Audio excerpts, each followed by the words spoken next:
நெகேமியா ஆகமம் அதிகாரம் 12.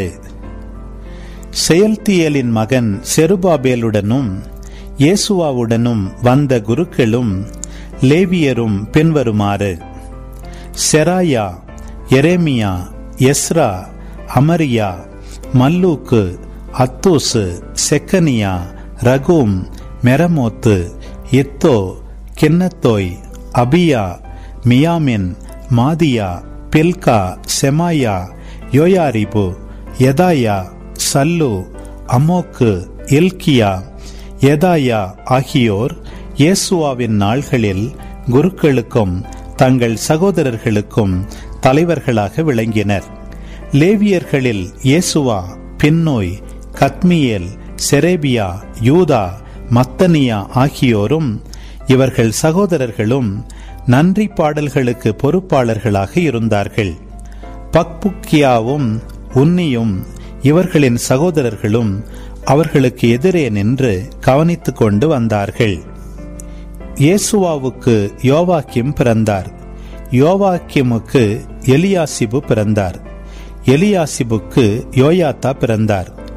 யோயாத்தாவுக்கு யோனத்தான் பிறந்தார். யோனத்தானுக்கு யாதுவா பிறந்தார். யோவாக்கிமின் நாள்களில் குலத்தலைவர்களாக இருந்த குருக்கள் பின்வருமாறு: செராயா வழிவந்த மெராயா, எரேமியா வழிவந்த அனனியா, எஸ்ரா வழிவந்த மெசுல்லாம், அமரியா வழிவந்த யோகனான், மல்லூக்கி வழிவந்த யோனத்தான், செப்பனியா வழிவந்த யோசேப்பு, ஆரியம் வழிவந்த அத்னா, மெரையோத்து வழிவந்த எல்காய், இத்தோ வழிவந்த செக்கரியா, கின்னத்தோன் வழிவந்த மெகல்லாம், அபியா வழிவந்த சிக்ரி, மின்யமேன், மோவதியா, பில்தாய், பில்கா வழிவந்த சமூவா, செமாயா வழிவந்த யோனத்தான், யோயாரிபு வழிவந்த மத்தனாய், யதாயா வழிவந்த உசி, சல்லாம் வழிவந்த கல்லாய், அமோக்கு வழிவந்த ஏபேர், இல்கியா வழிவந்த அசுபியா, யாதாய் வழிவந்த நத்தானியேல் ஆவர். லேவியரில் எலியாசிபு, யோயாத்தா, யோகனான், யாதுவா ஆகிய தலைமை குருக்களின் காலத்திலிருந்து பாரசீகரான தாரியுவின் காலம் வரையுள்ள லேவியர் குல தலைவர்களும் குருக்களும் பதிவு செய்யப்பட்டிருந்தனர். லேவியன் மக்களான குலத்தலைவர்கள் குறிப்பேட்டில் எலியாசிபின் மகன் யோகனானின் நாள்கள் வரை பதிவு செய்யப்பட்டிருந்தனர். லேவியரின் தலைவர்களான அசபியா, சேரேபியா, கத்மியேலின் மகன் இயேசுவா ஆகியோரும் அவர்களுக்கு எதிரில் அவர்களின் சகோதரரும் நின்று கொண்டு கடவுளின் மனிதர் தாவீது கொடுத்த கட்டளையின்படி புகழும் நன்றியும் முறைமுறையாக செலுத்தி வந்தனர். மத்தனியா, பக்புக்கியா, ஒபதியா, மெகல்லாம், தல்மோன், அக்கூபு ஆகிய வாயிற்காப்போர் வாயிலருகில் இருந்த கருவூல அறைகளை காத்து வந்தனர்.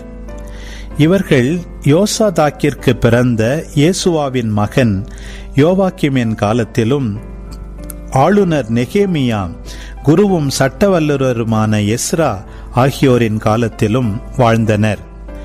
எருசலேம் மதிலின் அர்ப்பண நாள் வந்தபோது லேவியர்களை எல்லா இடங்களிலிருந்தும் தேடி எருசலேமுக்கு கொண்டு வந்தார்கள்.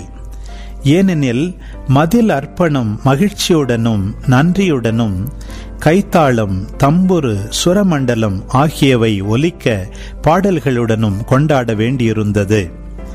பாடகர்கள் எருசலேமை சுற்றியுள்ள பகுதிகளிலிருந்தும் நெட்ரோபாயரின் சிற்றூர்களிலிருந்தும் பெத் கில்காலிலிருந்தும் கேபா, அஸ்மவேத்து ஆகிய பகுதிகளிலிருந்தும் ஒன்று சேர்க்கப்பட்டார்கள். ஏனெனில் அவர்கள் எருசலேமை சுற்றி குடியிருப்புகள் அமைத்திருந்தார்கள்.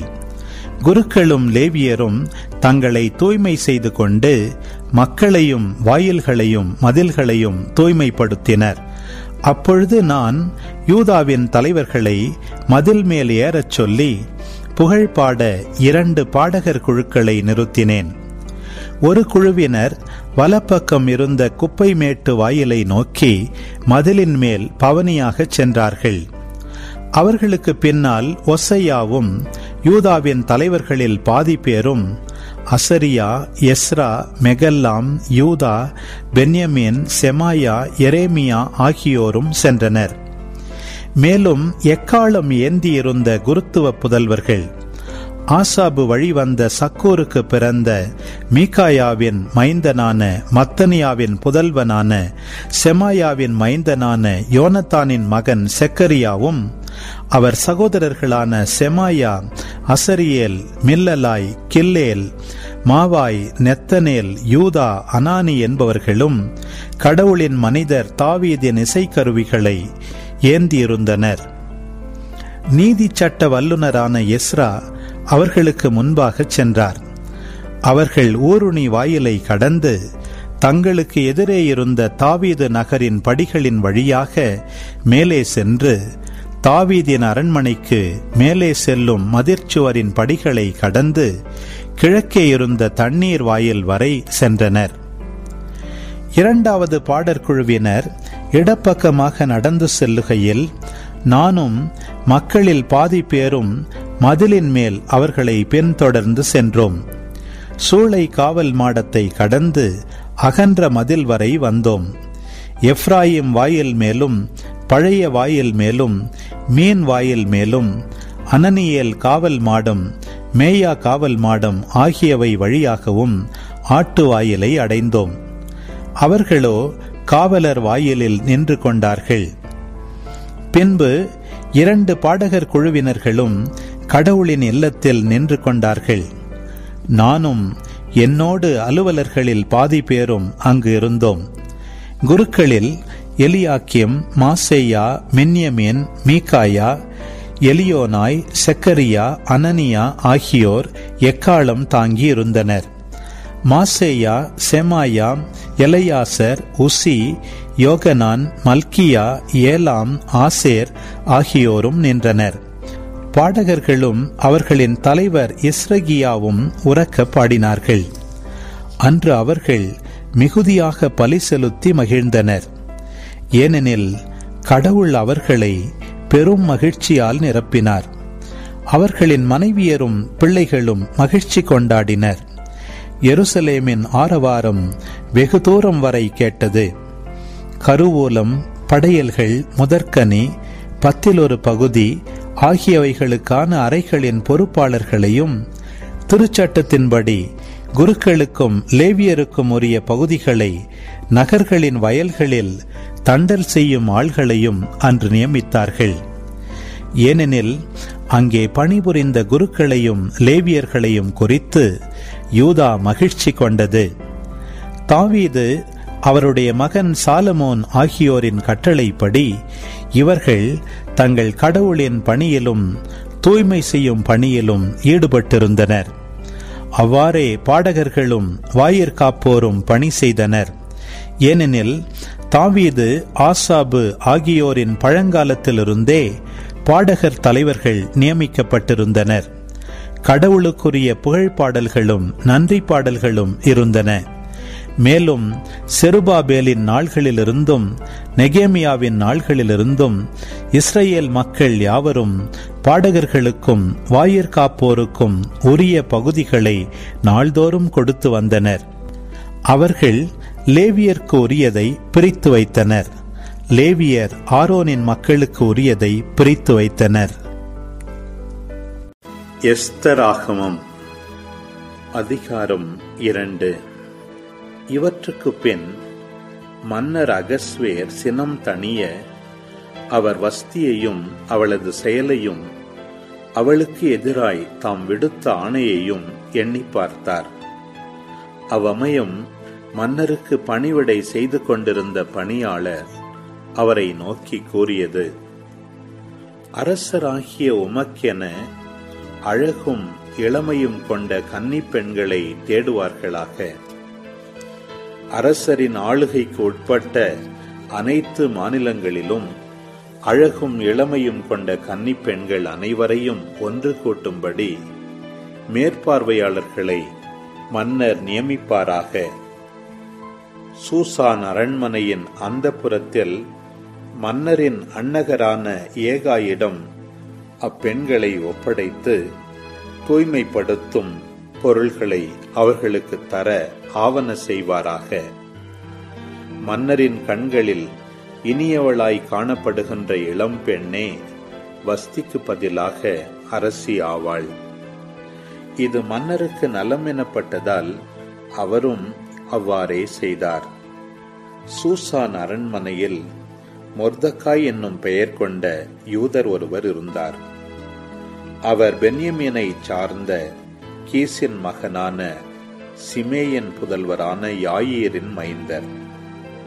இந்த கீசு எருசலேமில் கைது செய்யப்பட்டு பாபிலோன் மன்னன் நெபுகத்நேசரால் சிறைப்பிடிக்கப்பட்ட யூதாவின் அரசன் எக்கோனியாவுடன் நாடு கடத்தப்பட்டவர்களுள் ஒருவர். மொர்தக்காய் அதசா என்னும் மறுபெயர் கொண்ட எஸ்தர் என்பவரை எடுத்து வளர்த்தார். அவர் அவருடைய சிற்றப்பன் மகள். தாய் தந்தையை இழந்தவர். எழில்மிகு தோற்றமும் வடிவழகும் கொண்ட இளம்பெண். மன்னரின் சொற்களும் ஆணையும் அறிவிக்கப்பட்ட பொழுது இளம்பெண்கள் பலர் சூசான் அரண்மனைக்குள் ஒன்று சேர்க்கப்பட்டு ஏகாயிடம் ஒப்படைக்கப்பட்டனர்.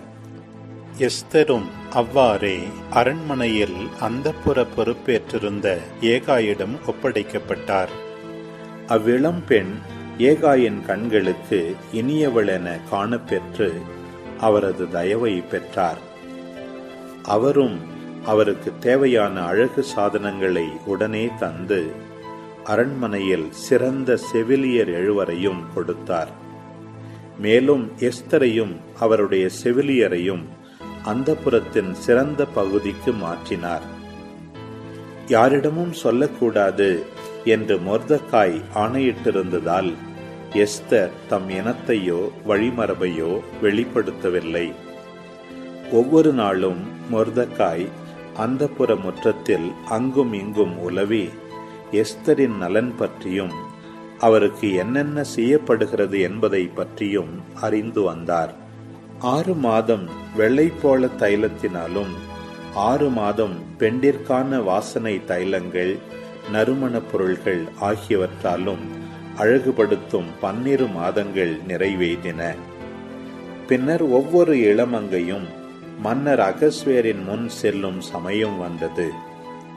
மன்னரிடம் செல்லும் ஒவ்வொரு இளம்பெண்ணுக்கும் அந்தப்புரத்திலிருந்து அரச மாளிகைக்குள் செல்லும் போது அவள் கேட்பது அனைத்தும் கொடுக்கப்பட்டது. அவள் மாலையில் சென்று மறுநாள் காலையில் 2ஆம் அந்தப்புரத்திற்கு செல்வாள். அங்கு வைப்பாட்டியரின் கண்காணிப்பாளரான அரச அன்னகர் சாட்சகாசின் பொறுப்பில் விடப்படுவாள். மன்னர் அவள் மீது விருப்பம் கொண்டு பெயர் சொல்லி அழைக்கும் வரை மன்னரிடம் அவள் மீண்டும் செல்ல இயலாது. அபிகாயிலின் புதல்வியும் மொர்தக்காயின் வளர்ப்பு மகளுமாகிய எஸ்தர் மன்னருக்கு முன்னே செல்லும் முறை வந்தபொழுது பெண்களை கண்காணிக்கும் அரச அன்னகர் ஏகாயின் அறிவுரையை தவிர வேறெதையும் நாடாமல் காண்போர் அனைவரின் கண்களிலும் அவர் தயவு பெற்றிருந்தார். அகஸ்வேரின் ஆட்சியின் 7ஆம் ஆண்டில் 10ஆம் மாதமாகிய தேபேத்து மாதத்தில் அகஸ்வேரின் அரச மாளிகைக்குள் எஸ்தர் அழைத்து செல்லப்பட்டார். பெண்கள் அனைவரிலும் எஸ்தரையே மன்னர் மிகுதியாய் விரும்பினார். கன்னிப் பெண்கள் அனைவருள்ளும் அவரே மன்னரின் கண்களில் மிகுதியான தயவு பெற்றார். எனவே அவர் அவரது தலை மீது அரசியின் மகுடம் வைத்து வஸ்திக்கு பதிலாக அவரை அரசியாக்கினார். இவற்றுக்கு பின் எஸ்தரை முன்னிட்டு குறுநில மன்னர்களுக்கும் தம் அலுவலர் அனைவருக்கும் பெரிய விருந்து வைத்தார்.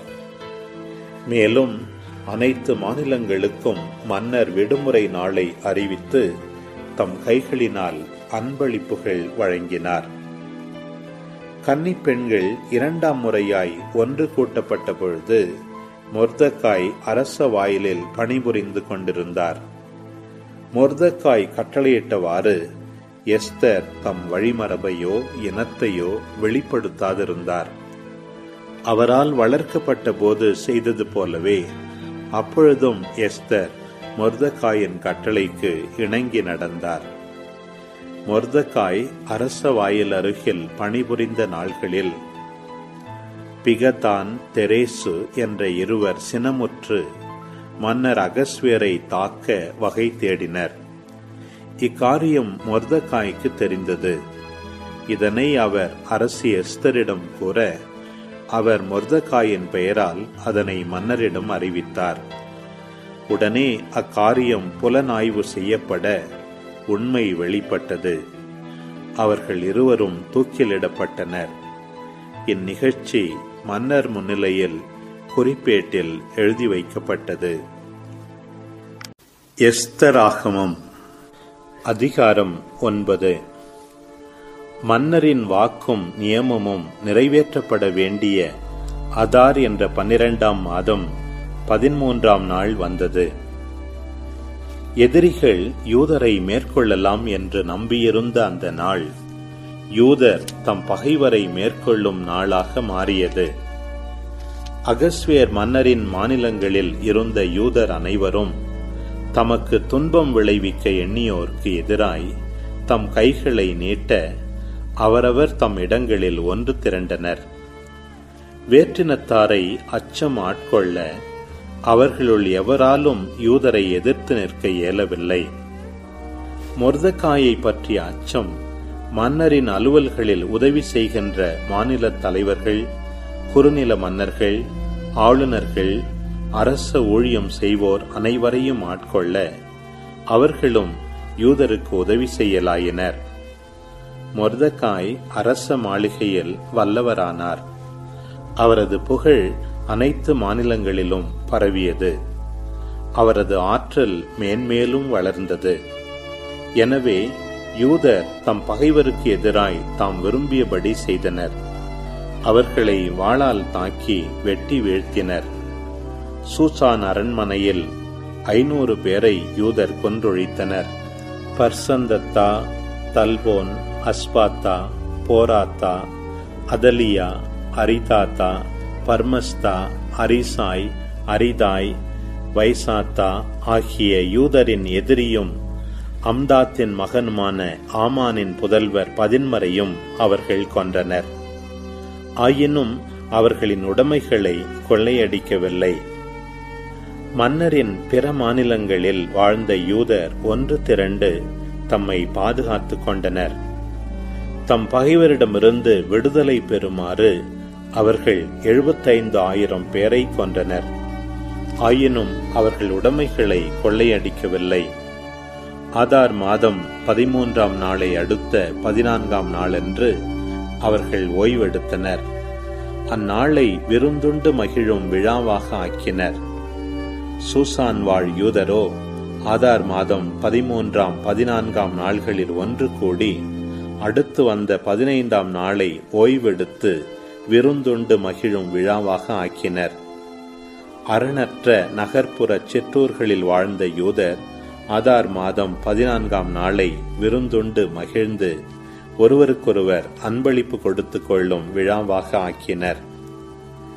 மொர்தெகாய் இந்நிகழ்ச்சிகள் அனைத்தையும் மடல்களில் வரைந்து அவற்றை அருகிலும் தொலையிலும் மன்னர் அகஸ்வேரின் அனைத்து மாநிலங்களிலும் வாழ்ந்த யூதருக்கு அனுப்பி ஆண்டுதோறும் ஆதார் மாதம் 14ஆம் 15ஆம் நாள்களை யூதர் தம் பகைவரின் தொல்லையினின்று விடுதலை பெற்ற நாள்களாகவும் அவர்களின் துன்பம் மகிழ்ச்சியாகவும் புலம்பல் விழாக்கோலமாகவும் மாறின மாதமாகவும் கொண்டு அந்நாள்களில் விருந்துண்டு மகிழவும் ஒருவருக்கொருவர் அன்பளிப்பு கொடுத்து கொள்ளவும் ஏழைகளுக்கு உணவளிக்கவும் வேண்டுமென்று நியமம் தந்தார்.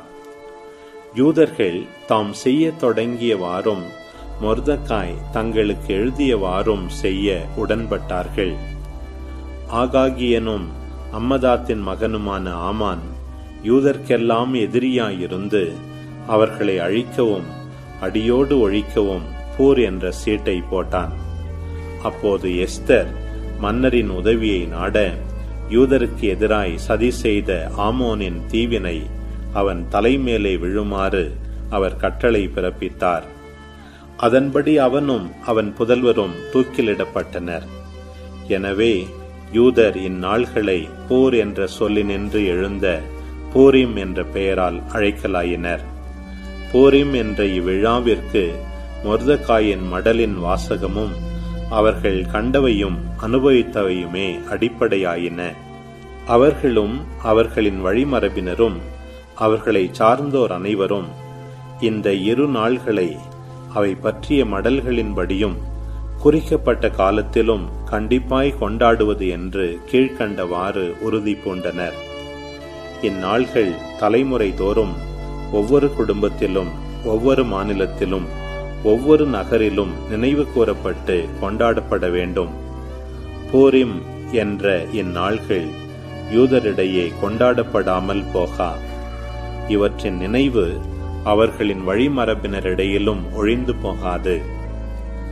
அபிகாயிலின் மகளான அரசி எஸ்தரும் யூதராகிய மொர்தெகாயும் பூரிம் பற்றிய இந்த 2ஆம் மடலை முழு அதிகாரத்துடன் எழுதி உறுதிப்படுத்தினர். அமைதியையும் பாதுகாப்பையும் உறுதிப்படுத்தும் அம்மடல் எழுதப்பட்டு அகஸ்வேரின் ஆட்சிக்குட்பட்ட 127 மாநிலங்களிலும் வாழ்ந்த யூதருக்கு அனுப்பப்பட்டது. யூதராகிய மொர்தெகாயும் அரசி எஸ்தரும் இட்ட ஆணையின்படி பூரிம் என்ற இந்த நாள்களை யூதரும் அவர்களின் வழிமரபினரும் குறிக்கப்பட்ட காலத்தில் நோன்பு புலம்பல் நாள்களாக கடைபிடிக்க வேண்டும்.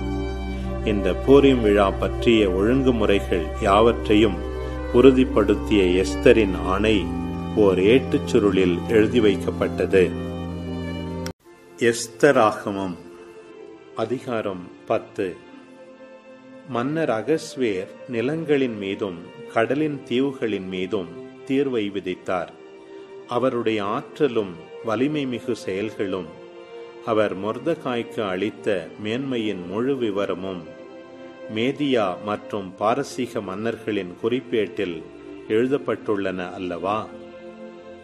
யூதராகிய மொர்தெகாய் மன்னர் அகஸ்வேருக்கு அடுத்த நிலை பெற்று யூதருள் மேன்மை நிறைந்தவராகவும் தம் சகோதரர் பலருக்கு இனியவராகவும் தம் மக்களின் நன்மையை நாடுபவராகவும் தம் இனத்தார் அனைவரின் நல்வாழ்வுக்காக பரிந்துரை செய்பவராகவும் விளங்கினார்.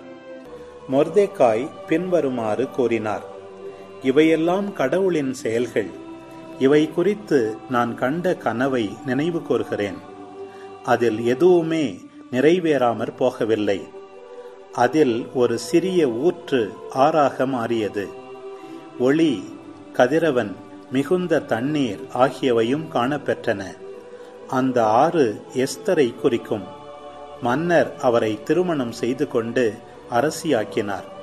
நானும் ஆமானுமே அந்த 2 அரக்க பாம்புகள். ஒன்றாக இணைந்து யூதரின் பெயரையே ஒழிக்க முனைந்த நாடுகளே கனவில் வந்த நாடுகள்.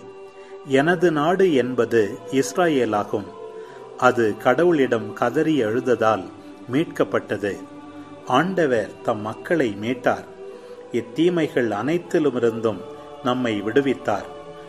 என் நாட்டிலும் செய்யப்படாத அடையாளங்களையும் அரும்பெரும் செயல்களையும் கடவுள் செய்தார். இதனால் தம் மக்களுக்கென ஒன்றும் பிற இனங்களுக்கென ஒன்றுமாக 2 நியமங்களை அவர் ஏற்படுத்தினார். கடவுள் திருமுன் எல்லா இனங்களுக்காகவும் தீர்ப்புக்காக குறிக்கப்பட்ட நேரமும் காலமும் நாளும் வந்தபோது அவர் அந்த 2 நியமங்களையும் சீர்தூக்கி தம் உரிமை சொத்தாகிய இஸ்ராயேல் மக்களை நினைவு கூர்ந்து அவர்களுக்கு சாதகமான தீர்ப்பு வழங்கினார். ஆகவே இஸ்ராயேல் மக்கள் கடவுள் திருமுன் ஒன்று கூடி ஆதார் மாதம் 14ஆம் நாளையும் 15ஆம் நாளையும் தலைமுறை தலைமுறையாக மகிழ்ச்சியுடனும் அக்களிப்புடனும் என்றென்றும் கொண்டாட வேண்டும். தாலமி, கிளியோபாத்ரா ஆகியோருடைய ஆட்சியின் 4ஆம் ஆண்டில் தாம் ஒரு குரு என்றும் லேவியர் என்றும் சொல்லிக் கொண்ட தோசித்து அவருடைய மகனாகிய தாலமி ஆகிய இருவரும் பூரிம் பற்றிய மடலை எகிப்துக்கு கொணர்ந்தார்கள். இம்மடல் உண்மையானது என்றும் எருசலேமைச் சேர்ந்த தாலமியின் மகன் லிசிமாக்கு இதை மொழிபெயர்த்தார் என்றும் தெரிவித்தார்கள். நீதிமொழிகள் அதிகாரம் 21. மன்னவன் மனம் ஆண்டவரின் கைக்குள் அடங்கியிருக்கிறது. வாய்க்கால் நீரைப் போல அவர் அதை தம் விருப்பப்படி திருப்பி விடுகிறார். மனிதருடைய நடத்தை எல்லாம் அவர் பார்வையில் குற்றமற்றதாய் தோன்றலாம். ஆனால் ஆண்டவர் அவர் உள்ளெண்ணத்தை சீர்தூக்கி பார்க்கிறார். பலி செலுத்துவதை விட நேர்மையாகவும் நியாயமாகவும் நடப்பதே ஆண்டவருக்கு ஓப்பளிக்கும். மேட்டிமையான பார்வை, இருமாப்பு கொண்ட உள்ளம், இவை பொல்லாரிடம் பழிச்சென்று காணப்படும் பாவங்கள். திட்டமிட்டு ஊக்கத்துடன் உழைப்பவரிடம் செல்வம் சேரும் என்பது திண்ணம். பதற்றத்துடன் வேலை செய்பவர் பற்றாக்குறையில் இருப்பார். ஒருவர் பொய் பேசி சேர்க்கும் பொருள் காற்றாய் பறந்துவிடும். அவரது உயிரையும் அது வாங்கிவிடும். பொல்லார் நேர்மையானதை செய்ய மறுப்பதால் அவர்களது கொடுமை அவர்களையே வாரிக்கொண்டு போகும். குற்றம் செய்பவர் வழி கோணலானது, குற்றமற்றவர் செய்கை நேர்மையானது. மாடி வீட்டில் நச்சரிக்கும் மனைவியோடு வாழ்வதை விட குடிசை வாழ்க்கையே மேல்.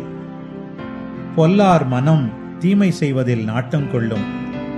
தமக்கு அடுத்திருப்பாரை அவர்கள் கனிவுடன் பார்ப்பதும் இல்லை. ஏளனம் செய்வோரை அடிக்கும் போது அதை காணும் பேதையராவது படிப்பினை பெறுவர். உணர்வுள்ளவருக்கு அறிவு புகட்டும் போது அவர் மேலும் அறிவுடையவராவார். நீதிமிகு இறைவன் பொல்லாருடைய வீட்டை கவனித்துக் கொண்டிருக்கிறார். அவர்களை தீச்செயல் காரணமாக தூக்கி எறிந்து அழித்து விடுகிறார். ஏழை கூக்குரலிடும் போது எவன் காதை பொத்திக் கொள்கிறானோ அவன் தானே உதவிக்காக மன்றாடும் போது எவரும் அவனுக்கு செவி கொடுக்க மாட்டார். மறைவாக நன்கொடை கொடுத்து சினத்தை தணிப்பார்கள். மடியில் கைக்கூலி திணித்து சீற்றத்தை ஆற்றுவார்கள். நீதி நிலைநாட்டுவது நேர்மையானவருக்கு மகிழ்ச்சி அளிக்கும். தீமை செய்வோருக்கோ அது திகில் உண்டாக்கும். விவேகம் காட்டும் வழியை விட்டு விலகிச் செல்பவர் செத்தாரிடையே தங்க விரைபவர். உய்யாரமான வாழ்க்கையை நாடுகிறவர் ஏழையாவார். மதுவையும் நறுமணப் பொருள்களையும் விரும்புகிறவர் செல்வராக மாட்டார். நல்லவருக்கு பொல்லாங்கு செய்ய பார்ப்பவர் தாமே அவருக்கு பதிலாள் ஆகிவிடுவார். நேர்மையானவரை வஞ்சிக்க பார்ப்பவர் அவருக்கு பதிலாக தாமே வஞ்சனைக்கு ஆளாவார். நச்சரிப்பவளும் சிடுசிடுப்பவளுமான மனைவியுடன் வாழ்வதை விட பாலை நிலத்தில் தனியே வாழ்வதே மேல். ஞானமுள்ளவர் வீட்டில் செல்வமும் அரும்பொருள்களும் இருக்கும். மதிகேடர் தம் செல்வத்தை கரைத்து விடுவார். நேர்மையையும் இரக்கத்தையும் கடைபிடித்து நடப்பவர் நீடித்து வாழ்வார், மேன்மையும் அடைவார். வீரர் நிறைந்த பட்டணத்தையும் நல்வாழ்வையும் ஞானமுள்ளவர் கைப்பற்றுவார். அவர்கள் நம்பியிருந்த அரணையும் இடித்து தள்ளுவார். தம் வாயையும் நாவையும் காப்பவர் இடுக்கண் வராமல் தம்மை காத்துக் கொள்வார். ஏளனம் செய்யும் செருக்குடையோரின் பெயர் இருமாப்பு. அளவு கடந்த பெருமையுடன் நடப்பதே அவர் போக்கு. சோம்பேறியின் அவா அவரை கொல்லும். ஏனெனில் அவர் கைகள் வேலை செய்ய மறுக்கின்றன. அவர் நாள் முழுதும் பிறர் பொருளுக்காக ஏக்கம் கொண்டிருப்பார். ஆனால் சான்றோர் தம் பொருளை இல்லையென்னாது வழங்குவர். பொல்லார் செலுத்தும் பலி அருவருக்கத்தக்கது. தீய நோக்கத்தோடு அவர்கள் செலுத்தும் பலி இன்னும் அருவருக்கத்தக்கதன்றோ? பொய்ச்சான்று கூறுபவன் கெட்டழிவான். உன்னிப்பாய் கேட்பவன் பேச்சோ என்றைக்கும் ஏற்புடையதாகும். பொல்லார் முகத்தில் போலி வீரம் காணப்படும். நேர்மையானவர் தம் நடத்தை சீரானது என்னும் உறுதியுடன் இருப்பார். ஆண்டவரின் எதிரில் நிற்கக்கூடிய ஞானமும் இல்லை, விவேகமும் இல்லை, அறிவுரையும் இல்லை. போர் நாளுக்கென்று குதிரையை ஆயத்தமாக வைத்திருக்கலாம், ஆனால் வெற்றி கிடைப்பது ஆண்டவராலேயே.